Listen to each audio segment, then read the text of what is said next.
Hello everyone, my name is Shep and welcome back to the Butcher's Circus. So as you may have seen from the title of the video, today I will be showing you the best beginners team. But this is also a good video for experienced players because this team isn't just what you normally consider a beginner's team. And why is that? Well, the thing is, when I was a beginner, what I wanted wasn't just a team that was good for the trinkets I had. It was a team that was, it could let me win matches, but I could also grow with it. This is a team that won't just be useful in the early game, it's a team that will always be one of the best. So what is this team that I have here? Well, it does have 2 DLC characters, so I'm sorry about that. But that's just the price to pay if you want to have a pretty good starting team. So the thing is, about having the original trinkets, you only have one of each of the, the default trinkets, the ones that you can put on everyone. So what trinkets do we have? Well, we have the Shieldbreaker. She's gonna have the monkey's paw and the net. And why is she gonna have these trinkets? I'm sorry. Why is she gonna have these trinkets? Well, she needs dodge. Normally I would run 2 dodge trinkets on her, but since we don't have a special trinket, we need to use the monkey's paw only. So we're gonna have that, and then we're gonna have the net, which is gonna empower our puncture and still give us a bit of accuracy. So overall, she's still doing fine with dodge, especially considering you have the Serpent Sway to make yourself way tankier. You'll see that in the gameplay I have ready next. You'll see everything I'm explaining here in action, so everything should come into play. You will notice that this isn't actually the easiest team to play, but hopefully you can grow with it and eventually become a great competitor in the Butcher's Circus. So we're gonna have 4 abilities with this Shieldbreaker. We're gonna have the Puncture, which allows us to break guards, just pull. It's overall a really good ability. Now we're gonna have the Adder's Case, which is gonna be our big damage dealer. You start in front and you just use this on an enemy like Crusader or Men-at-Arms, anything like that. And you just do a bunch of DOT, which is always awesome.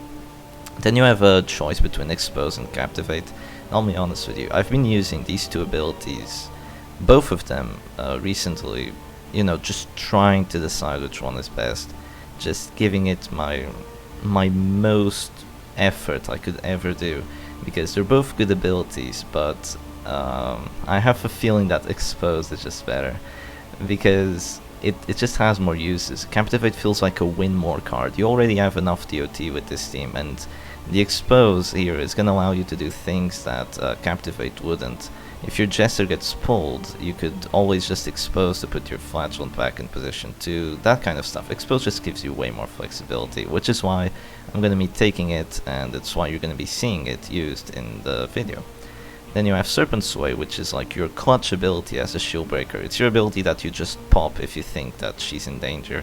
This gives you 15 dodge and it gives you 2 blocks. These blocks don't actually get rid of stress, they don't get rid of DOT, they don't get rid of like status effects like daze and stun, but they block direct damage, so there's not going to be any death blows while you have them, and they also block Finale. With the Flagellant, let's move over to the Flagellant. The trinkets we're gonna have is the Crimson Hook and the Crushed Hemlock. And why do we have these trinkets? Well, this is actually a really good setup of the Flagellant, even only having like the starting trinkets, because you have the Hemlock, which is something you should pretty much always take on the Flagellant. It just makes your Reign of Sorrows do bleed and blight at the same time, and you'll see that pressure is insane.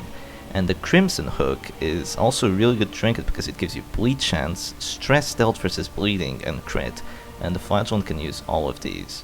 So overall, this is the most aggressive Flagellant you can bring, and it's really a good setup. You just have to watch out that not having a defensive trinket like the Gauntlet of Absolution will eventually make your Flagellant not as tanky as you want him to be, but he's a beast, and we're gonna be seeing that soon. Then you have the Jester. The Jester, what does he have? Well, he has a bit different trinkets. This is where not having all the trinkets kinda starts hurting, because we're gonna have the Spiked Bat, which does 10% damage and 20% bleed skill chance. That's pretty much gonna be replacing the Blood Red coin. It's not as good as the Blood Red coin, but that 10% damage and bleed skill chance is still gonna help our harvest very much, and the 10% damage of the Spiked Bat and the Eagle Eye Talisman together is going to make our damage with the Dirk Stab and the Finale a bit more significant. We also have the Goliath Talisman for the accuracy, because you always need at least one accuracy trinket if you have the Jester. Especially, even if you have the Battle Ballad, which, you know, in this team, the Battle Ballad's what makes all these characters work together, because they all need that accuracy. So don't forget to use this. Use Battle Ballad pretty much every time you have a chance. And yeah, then what do you want to do with the Jester? Well, with the Jester, the thing is, you just have to get that Battle Ballad off, and then you have to get that Finale off. That's pretty much what you should focus on.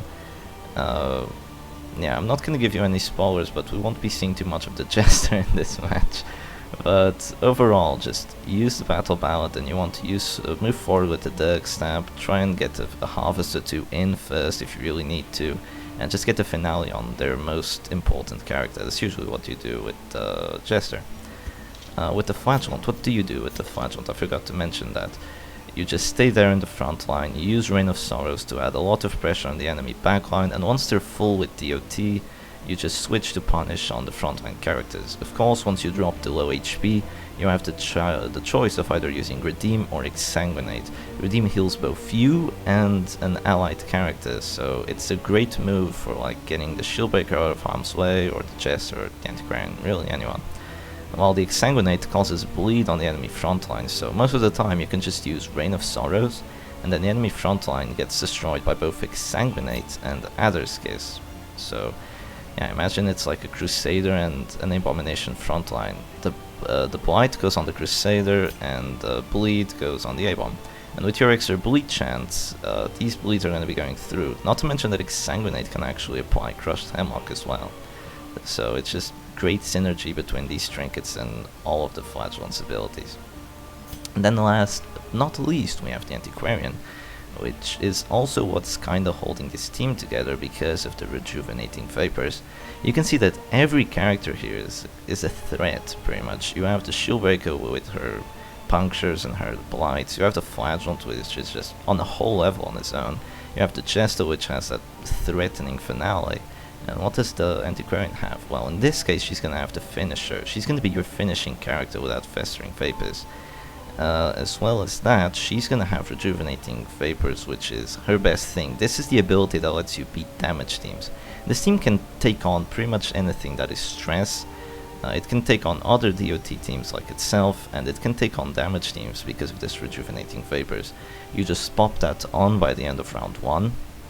What's gonna happen is, if they try to attack one of your characters and put them down to that stall, you just click that character and they go back to a decent amount of HP with the Rejuvenating Vapors. Keep in mind that this can be countered by bleeds and blights, because 3 is pretty much easy to counter by almost any DOT ability. So yeah, that's pretty much what you're going to be doing with the Antiquarian. Don't try stacking these too much, that's usually not the goal. The goal is just to keep you off of that stall, not to just try stacking them, at least not with the setup we have. We have also the Rotting Trophy, because I would prefer having the Materia Pestis, but that's like a level 60 or 70 trinket. So this is still a good trinket, it lets you do a bit more stress and blight with Festering Vapors, so it's totally fine as a trinket. We're gonna have Protect Me, which is useful in some situations. You can just pop that on the Flagellant and divert away pressure from your Antiquarian. You're definitely gonna have to take cover. This is what lets your Antiquarian be, you know, considerably more difficult to kill than your other backline characters. And yeah, that's pretty much the team, so let's get into the gameplay. Now I need to do a little switch of scenes, shouldn't be too difficult. And yeah, oh, no, I still need to go to my videos. I'm sorry, fellas, I should have had this set up. So this is probably a good opportunity to tell you that if you have any questions about the team that you want to ask, well, now would be the time. I think this is the correct replay. Yeah, it should be. I have a few replays here, of course. Okay, so let's get into it. I was using this exact team, and against this sort of very aggressive damage team that my opponent was playing. Now, I'll be honest, he also doesn't have all the trinkets, but he has a few more trinkets than we do. He has like the equivalent to the Piercing Coral on that Musketeer, And you can see that his team is very threatening. This is a team that anything would have trouble with. It's like kind of a variant of the Hemlock, just mark and lots of damage. Pretty much insane. He starts off with a come hither onto our Antiquarian, and whenever they do this, you just pull back with take cover, and you're safe, and next round you can use the rejuvenating vapors. Just do that every time and you're totally fine. Why did he do that, you ask? Well, to get the Antiquarian not to use regen right away, which is, you know, understandable, but it's kind of like a wasted move for both players pretty much. Now he goes for a stun, which by all means shouldn't have landed. Even though we are missing 1 dodge trinket, we still have 50 dodge. That was just very fortunate for our opponent. But yeah, that's why you usually want to bring 2 to the dodge trinkets. Right now we would have 65, which is insane, to say the least. The blood quickens. Since we don't, yeah. There's no pressure to click my Shieldbreaker right away, because we have... the opponent doesn't have finish him anymore, so he can't really do any extra damage because of that. And now this is where the replay kind of takes an unexpected turn. So my opponent gets a crit aimed shot without a mark, and he has a Jester right in position 2 from the start. Like, this is a horrible setup. This is a completely horrible setup. But you'll see that, you know, we don't have to like just surrender right away, because there is going to be a way around this. The thing about this team, what really matters about this team is the end game. Like, your endgame characters are the Shieldbreaker and the Flagellant. Your opponent can kill your Jester, but what really matters is that Shieldbreaker and that Flagellant. Together, they can take on the world. They're a power couple. You can pretty much say that. They are indeed a power couple. And if they hang on to the last rounds of the match, they can do some insane things and pull off some insane endgame. My opponent here gets yet another crit. He's gotten 4 crits. Look at that, 4 crits on my opponent's side with this powerful team. Like, this is not looking good for us, is it? Keep in mind that we already have a reasonable amount of DOT pressure on both his Bounty Hunter and Musketeer. So what am I gonna do now? Well, now I'm gonna start spreading those regens, because here you have to start thinking. You have to think with your actions. This team is very dependent on what you do with your actions. Like, in what turn do you do them? Because that regen, that ability to, you know, like, when should I use my Aegis? When should I use my Redeem? When should I use my my Exsanguinate? That's the kind of thing that you're only gonna learn with time. So it's gonna be quite difficult to start off with. But, you know, with time you'll learn, you'll grow with this team, and you'll be alright. So here we see Expose being a very good use, you know, adding a lot of stress onto that Jester, and at the same time putting my Flagellant back in position. Expose wouldn't have let you do that, not any chance. So, I mean, Captivate wouldn't have let you do that. Expose definitely coming off for us, because now we can do another Great Reign of Sorrows, unless this Bounty Hunter does something weird. Now, he does do something kind of weird. You're thinking, like, well, why does he push my Antiquarian back? Probably because my opponent wants to kill her with another range shot. So here we drop another Reign of Sorrows. You can just see, this Flagellant alone is causing so much DOT on the enemy team. That Musketeer, that Bounty Hunter, that Jester, they're all gonna start ticking down, and it's all because of this Flagellant and his aggressive trinkets. He has 2 aggressive trinkets. You need to focus down this Flagellant, even if that sounds counterintuitive, because, well, normally you don't want to focus down the Flagellant, do you? So here I'm kind of in the mix on what I should start off by picking. So I picked my Shieldbreaker and decided to use the Aegis. Keep in mind that he has 4 attacking characters, and one of them is a stun. So this is a rough position to be in. So I don't get another dodge again. This is why you really want 2 dodge trinkets, but you're just gonna have to deal with not having the dodge trinket on the Shieldbreaker. But, you know, we get stunned, but we still have the Aegis. We have another Aegis, and we still have the HP, and we still have the regen for next round, hopefully, so she's totally fine. Now we get aimed shot for a very big amount. Yeah, you can see that we went for that punish on that Bounty Hunter, and now he's also ticking down to that stall. That's already 3 characters pretty much ticking down to that stall just because of this Flagellant. And now the Antiquarian is gonna go into take cover, which is gonna let us be... It's gonna increase our death blow resistance and gonna make it so the Bounty Hunter can't really focus us, and of course that's great. He goes for a collect bounty and finally he misses our Shieldbreaker. Now you might be thinking, well, if you're so dependent on the Flagellant's damage, then if they focus the Flagellant, what's gonna happen? Well, if they focus down your Flagellant, you have Exsanguinates, you have Redeems, you have you just have his natural tankiness.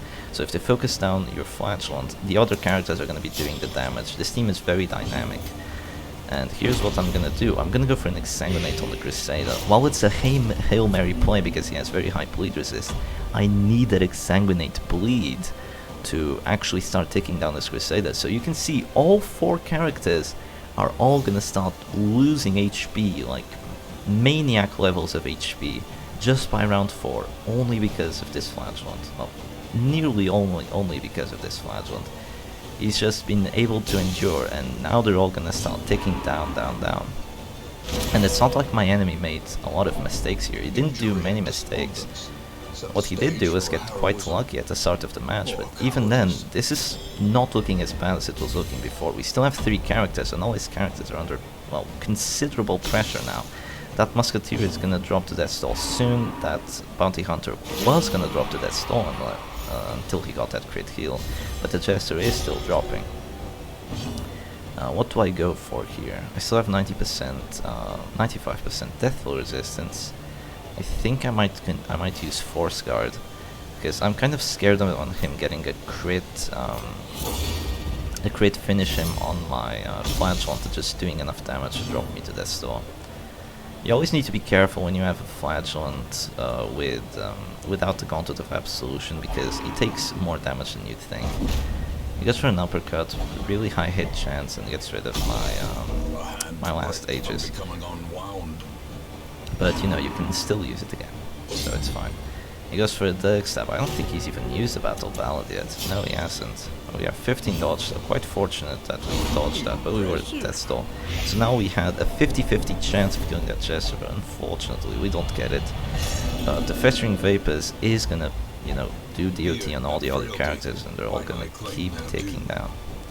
I'd really rather have the Materia Pestis right here, because in the kind of situation that your Antiquarian doesn't get focused down, she's the one that's going to be dealing all the damage instead of the Flagellant, because if you have Materia Pestis, which you won't for quite a long time, but if you did, you can do so much blight pressure onto their entire team.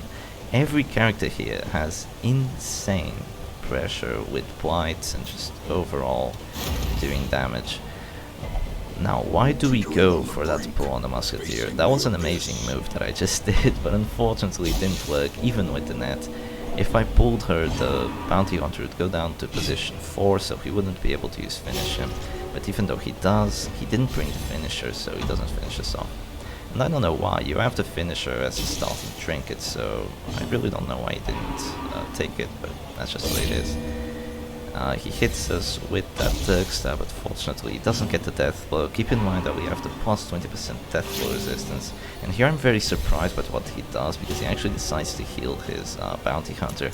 So of course, you see characters on Death's Door when you have the Antiquarian, you just go for it. But look, we keep getting unlucky.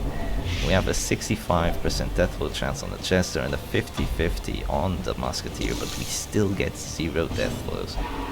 At least the enemy characters keep taking down, but now he does hit our Antiquarian, and finally it's a 2v4. It's a 2v4, our Shieldbreaker is already exhausted on her heals, and the Flagellant has already used an Exsanguinate, I believe. No Redeem though, he hasn't used the Redeem yet.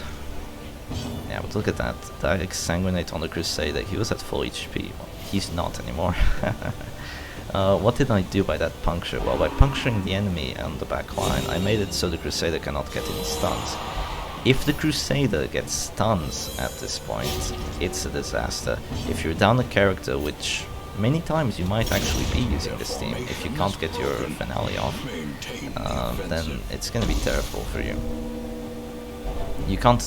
This is like advice for the Butcher Circus in general. You can't let your opponents get stuns on you if you're down on characters. It's a recipe for disaster. So what happens there is the Jester, you know, because of those exposes, he actually goes Afflict, and then he goes Fearful, and he passes, which is like a 12% chance of passing, which is just absolutely beautiful. So right now I'm thinking, The enemy still has Holy Lance, and he still has the Stab if I don't get this kill right here. But guess what? Expose against the Jester at that stall, and yeah, Expose go Burr. So even if he gets a Holy Lance on my Shieldbreaker right now, which keep in mind is still not a good chance of hitting, it's still like a 70. Even if he does get that, I can still use Redeem with my Flagellant. He's such a good character, so yeah, once again he gets another crit. But no matter how many crits he gets, he can't take down the power couple. The power couple always comes back, stronger than ever. So, a Bounty Hunter is dropping to that stall, and that Crusader still has a bit of HP left. But it's nothing that a Punish or an Expose can't fix. Now his Bounty Hunter is in the last position. That's what I did by pulling his Musketeer. So something that you should keep in mind with this team is never underestimate the power of Puncture. You should always be looking at what characters can you pull and what effect will it have, because it's just great being able to pull characters and distorting the enemy's position. You also completely nullify guards by having Puncture. You can never worry about the guard again if you have Puncture. If your opponent just goes for a guard, you can just Puncture and, you know, who cares.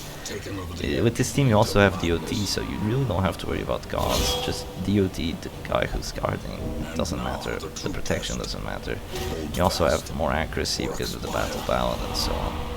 So he goes for Holy Lance there, he hits me again. So yeah, I didn't go for that Aegis, which you could say was a risky move. But now he goes for the finish him, and finally he gets a miss on our Shieldbreaker. You know, we have that base 35 dodge with the Monkey Spot, so thank goodness. And now we do go for the... I always forget the name of that move. I just call it the Aegis. Yeah, I just call that move the Aegis because, you know, that's what it does. It gives you 2 Aegis blocks. Now my opponent here is just trying to get control of the match back, but it's very difficult. He tries to heal his Bounty Hunter, but he has enough DOT on him. So there he goes down to that stall. Yeah, keep in mind that you saw how I was changing targets between Reign of Sorrows and Punish. This is very important. Do not waste DOT by any means necessary. Use anything you can do not to waste DOT. If the enemy backline already has enough DOT, don't go for another Reign of Sorrows. Go for a Punish on the enemy on the front line. Do not waste DOT by, I mean, no matter what. You can see that this match came from a terrible position onto this very heavily winning position because I did not waste any DOT. Every little bit of pressure I could take, I did, and that's what's brought me to this position I have here. So yeah, now it's just a matter of killing this Crusader. Now you ask, well, why isn't he surrendering? Does he still have a chance of winning?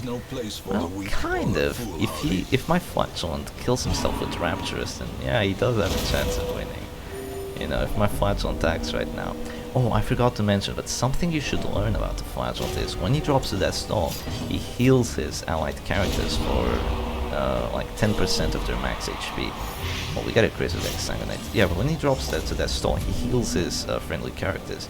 So the thing is, a Zealous Accusation on both of your frontline characters, what would that mean? Well, even if the Shieldbreaker, imagine, okay, I'm gonna go back a bit. See if I could show you that. Oh, okay. Yeah. Alright, go back just a notch. So you see here, he goes for a Zealous Accusation.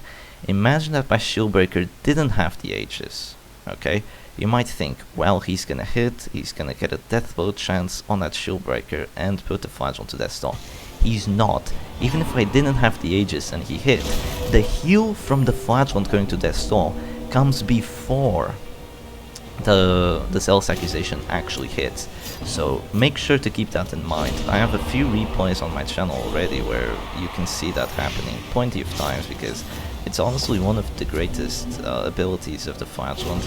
Just, you know, there's so many good things about him in this team. So yeah, I definitely do hope you try it out, and I hope this guide was somewhat useful and that you do try out this team. So yeah, I'll see you guys next time, and I hope you enjoyed.